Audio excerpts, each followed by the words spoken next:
This is a production of the Hardway HQ Podcasting Network. Welcome, everyone, to another edition of Unfiltered here at HardwayHQ.com via the Hardway HQ Podcasting Network. You can find this podcast through iTunes, SoundCloud, Stitcher, Google Podcast, Amazon Music, Spotify, iHeartRadio, the whole gamut of podcasting applications, as well as the aforementioned HardwayHQ.com.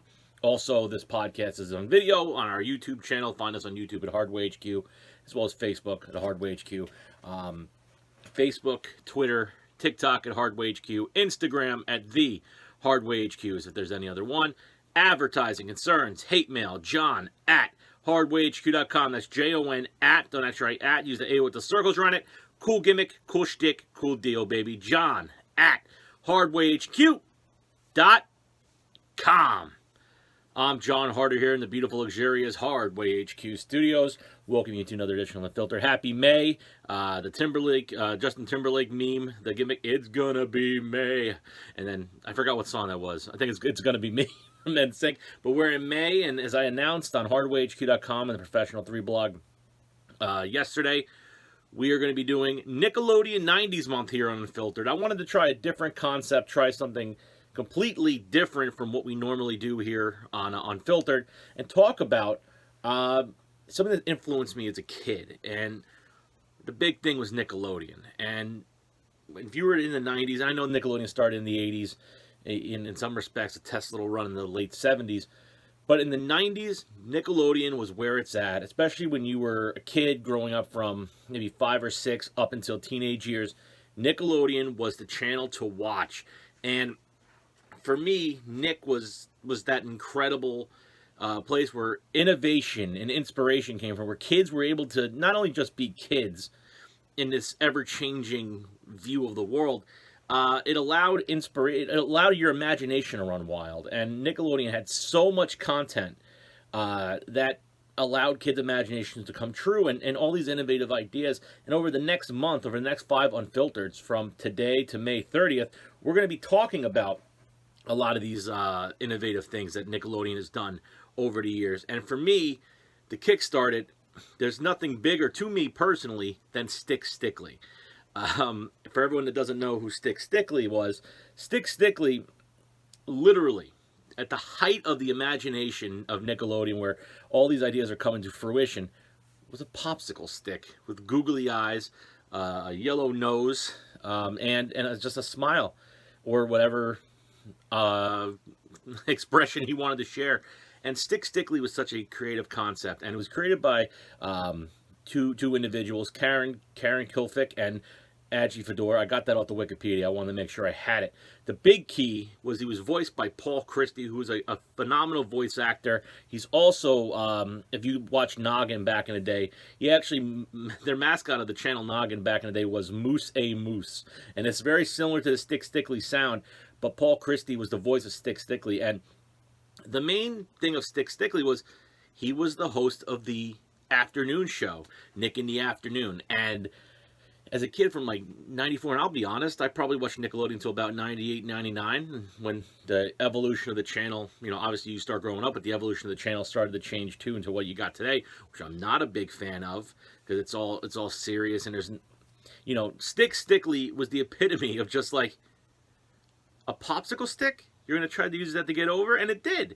He sat behind, he had a very small setup, very small stage, kind of like a late night show, but he had his desk, he had a background, he had his aesthetic, he had he had his little microphone, and throughout the show, he was like a late night host, except in the afternoon.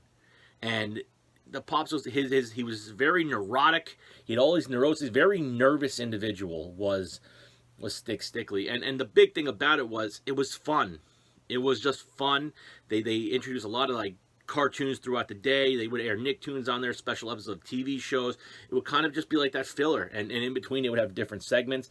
Kids would actually send in like their own custom-made popsicle sticks they made, which for me was big. And I don't know if my mom remembers this. John, why are you eating all those ice cream bars? Thankfully, I was like 45 pounds soaking wet back in the day, skin and bones. And now obviously the ice cream has filled me out times 2.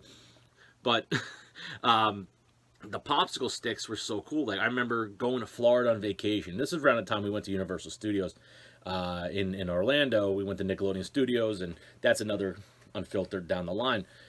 I would actually, when I was eating ice cream bars, whether it be like the Mickey Mouse bar at Walt Disney, or just getting like a 6 pack of frozen pops, my dad would buy for me and my brother. Benny wasn't around yet, so we would go and have these ice creams. I would take the popsicle sticks and I would start drawing characters. And I remember biting off one of the crowd that was there watching all these different popsicle sticks from, either from staff or that fans set in, and I mimicked a Count Dracula stick, a popsicle stick, which I thought was genius. I thought just having that like studio audience was fun, and he would go and actually interview like some of these stick figures, which I thought was cool. And whoever voice actors were there would mimic the voice.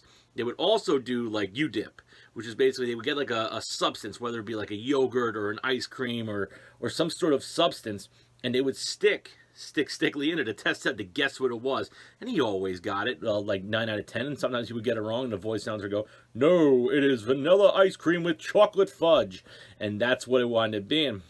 and that was just the simplicity of it, and it just worked. It worked. Kids loved it because it just made you use your imagination to help stick out. Kind of like just again. I had to reiterate. A popsicle stick got over huge on Nickelodeon. And then they did a bunch of shorts with him throughout the week with commercials and stuff like that. And they would air like little teasers and trailers. And the epitome and the peak of Stickly in the 90s came when they actually did a Nickelodeon special where Stick was looking for his twin brother that was a stand-up comedian in New York. It was called Oh Brother. I remember staying up one Saturday night watching Snick, and they actually aired it. And I think it actually aired on Nick in the Afternoon also, probably around 96, 97. And the epitome for me, they went through New York trying to find his brother. And he was like, I got to find my twin brother. And he wound up going to the Twin Towers of the World Trade Center. And looking back, I mean, wow, I actually went back and watched it. It's on YouTube. I went back and watched Oh Brother on YouTube. Just type in Stickly Oh Brother. And I watched it, and, it brings you back to a simpler time before everything happened on September 11th, just seeing that. And then seeing at the end, him and his brother Woodnot, his twin brother, they met up and they became a team. And I love that they had their own little universe, and Nickelodeon made it happen. That is the peak innovation as a kid of Nickelodeon. I loved it. I loved every second of it. And then throughout the show, you had like other popsicle stick gimmicks. I remember one in particular was Holly B. Wood, which was like the Hollywood reporter reporting on like the top 10 things of the week. And like she would do like twice a day the top 10 things going on in that week of pop culture, silly stuff. And she was fun and she was a good character. And, at the end of 98, they switched it over. I think they went to like Slime. They went to like Slime Time Live or something like that, trying to bring more of a fan element in with Nickelodeon Studios. But Stickly has stuck with me all this time, and I really do believe that was like the peak of childhood. And and nowadays, I'm not saying this because on YouTube or anything like that, which is new platforms, but you don't see like Nickelodeon or any cable or any mainstream media outlet doing stuff like this, letting kids be kids, letting kids have fun. That is what Nickelodeon in the 90s was all about, and Stickly was the epitome of that. A popsicle stick got over. And there's always one thing, and I think anybody watching, and if you're watching, thank you, can always remember about Stickly. It's whenever you want to mail something in, if there's a contest, or you want to write a letter, or have it read on the air, or something like that, you would always remember the address. Stickly, P.O. Box 963, New York City, New York State, 10108. I remember that. I remember that to the extreme. Just all of that. And that was just the epitome of a kid, especially midday, afternoons coming home from school, whether it's from Campbell or even middle school, and where, Nickelodeon is not cool to watch as a kid. Back in the day, nerd culture or like cartoons and stuff like that, when you were starting to become a teenager, interested in chicks and stuff like that, you couldn't be like caught watching that stuff. Well, I did. And I think you look at the background here, obviously some things haven't changed. But I loved Stick Stickly. And it's a peak of imagination. It was a popsicle stick, and they made it work. And to this day, I think that element is needed back. Not necessarily Stick Stickly, but just the imagination of Nickelodeon. And that's what the 90s were all about. Being an individual and being creative and using these unique concepts to create a positive mindset for kids. Like it's Ed Scanlon has said on, in the conversations we've had. Back in the day, especially the 90s, kids weren't treated stupid. They weren't treated like kids. They were treated like actual people where, yeah, you might not always get your way, but kids were treated like kids, and they were allowed to use their imagination, and they brought fun. And I feel like that's what's missing, imagination. And the imagination of getting a stick figure popular with the world is just second to none. So I wanted to credit Nickelodeon, Paul Christie, the voice of Stick Stickly. I want to credit Stick Stickly himself.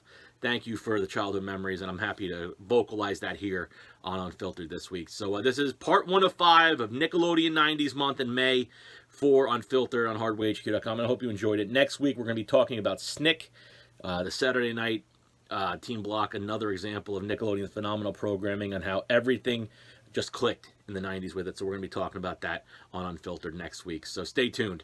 But with that said, this is Unfiltered. I'm Jon Harder. HardwayHQ.com. Boom. Thanks, guys.